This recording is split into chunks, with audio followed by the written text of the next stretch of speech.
राधे राधे दोस्तों, welcome back to my channel. आज का ब्लॉग बहुत ही स्पेशल होने वाला है क्योंकि मैं आज घर से जाने वाली हूँ दो पवित्र और सुंदर जगहों पर, रमन रेती और चिंताहरण।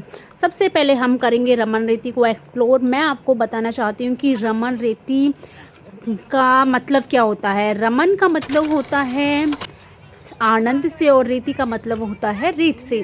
तो सबसे पहले मैं अपने बच्चे को कर लेती हूँ यहाँ से स्कूल से पिकअप, फिर उसके बाद मैं आपको दर्शन कराऊंगी रमन रेती की। रमन रेती में बाल कृष्ण ने अपने बाल रूप में बहुत सारे खेल कूद यहाँ पर किए थे। तो वही मैं आपको आज सारी जगहों को एक्सप्लोर करके आपको दिखाने वाली हूँ। जब श्री कृष्ण नंद जी और यशोदा जी के यहाँ पर रहते थे तो अपने सखाओं के साथ, बलराम भाई के साथ गायों को चराने इसी जगह पर आया करते थे। तो वहाँ पर उन्होंने बहुत सारे खेल कूद किए थे। तो ये है रमन रेती का सेकंड गेट। सेकंड गेट के सामने होती है यहाँ पर पार्किंग। सबसे पहले मैं अपनी गाड़ी को कर लेती हूँ पार्क, उसके बाद फिर में चलते हम रमन रेती के फर्स्ट गेट की तरफ।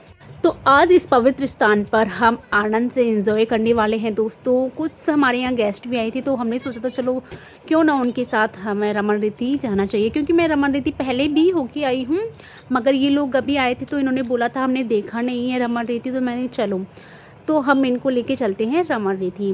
तो रमन रेती का ये है फर्स्ट गेट। फर्स्ट गेट से पहले ही चप्पल जूते बाहर ही उतारने होते हैं। इसका भी एक रीज़न होता है, जितनी धूल मिट्टी हमारे पैरों से लगेगी उतनी ही अपार शांति मिलेगी। जब हम रमन रेती के गेट के अंदर प्रवेश करते हैं तो एक अजीब अलौकिक सा ही सुकून मिलता है। यहाँ पर लाखों भक्त यहाँ पर सिर्फ श्री कृष्ण की बाल लीलाओं को देखने आते हैं। ये है मेन गेट जहाँ से एंटर होता है। तो इसमें एक और अलौकिक मंदिर है, वो है बांके बिहारी और राधा रानी का। सबसे पहले मैं आपको वही दिखाने वाली हूँ, फिर उसके बाद मैं आपको दिखाऊंगी श्री कृष्ण की बाल लीलाएं, उन्होंने कहाँ कहाँ पर क्या क्या किया था। तो चलो दोस्तों, आज मैं बिना वॉइस के आपको सारी एक्टिविटीज़ इधर दिखाने वाली हूँ। तो सबसे पहले आप दर्शन करिए श्री बांके बिहारी जी के।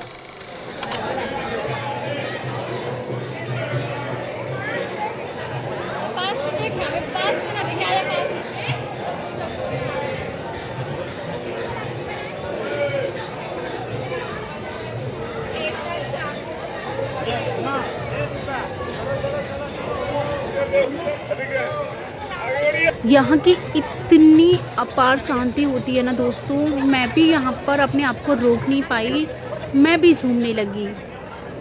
जो ये गाते हैं गाना एकदम अलौकिक सा ही, अलग सा ही होता है। तो ये दोस्तों देखिए दोस्तों, मैं भी झूमने लगी।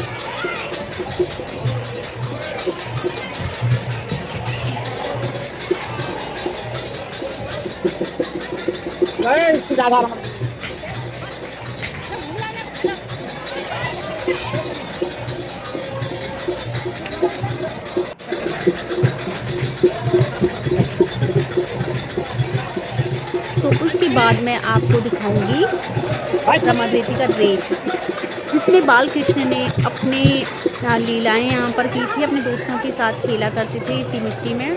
जब गोपियाँ उनकी गेंदें छुपा लेती थी तो वो इसी मिट्टी की गेंद बना बना के एक दूसरे को मारा करते थे। तो चलिए मैं अभी आपको लेके चलती हूँ उधर। ये है वो दोस्तों रेत जिसकी मैं आपसे बात कर रही थी। यहीं पर श्री कृष्ण अपने बाल सखाओं के साथ खेलते थे। कहा जाता है कि जो भी भक्त इधर आता है ऐसे, जैसे आपको देख सकते हैं, इस तरह से मिट्टी में खेलते हैं। एक अलौकिक सा ही होता है। कहा जाता है कि श्री कृष्ण के पाँव भी इधर मिट्टी में हैं। और ये हैं वो ऋषि, महान ऋषियों की कुटियाँ, जिन्होंने यहाँ पे बहुत सारे तप किए थे।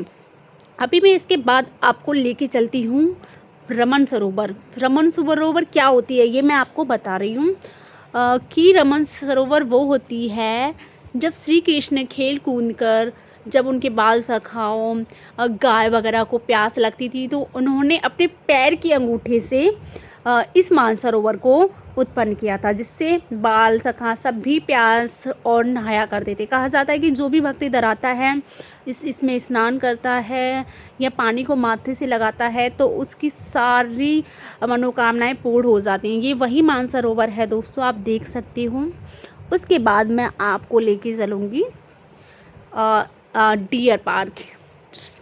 रमन रीति के बाहर ही बारहसिंगा डियर पार्क में मैं आपको दिखाने वाली हूँ बारहसिंगा और शुतुरमुर्ग। ये देखिए, इसमें झूला भी थे, पार्क भी था। तो अच्छे से मस्ती करने के बाद मैं गई डियर पार्क। ये देखिए, ये है बारहसिंगा।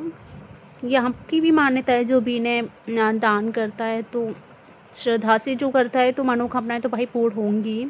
ये देखिए शुतुरमुर्ग है। उसके बाद मैं आपको लेके चलती हूँ दूसरे पवित्र स्थान चिंताहरण पर। चिंताहरण का मतलब होता है चिंता हरने वाले। ये महादेव, जब द्वापर युग में श्री कृष्ण ने जन्म लिया तो शिव जी को पता चला, तो वो उनको मिलने के लिए आए थे, लेकिन उनके रूप को देखकर यशोदा जी ने उन्हें कान्हा को दिखाने से मना कर दिया कि लाला डर जाएगा। वो इसी चिंता में इसी घाट पर बैठे थे। शिव जी आराधना कर रहे थे कि मैं कैसे श्री कृष्ण से मिलूं।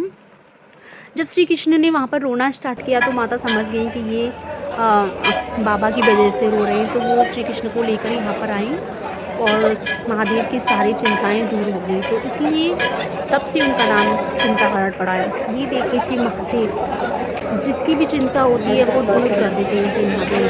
तो आज हम भी अपनी चिंता को लेके आए हैं, हो सकती है महादेव दूर कर दे।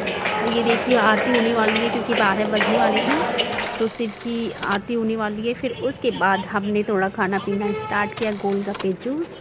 तो बाय बाय दोस्तों।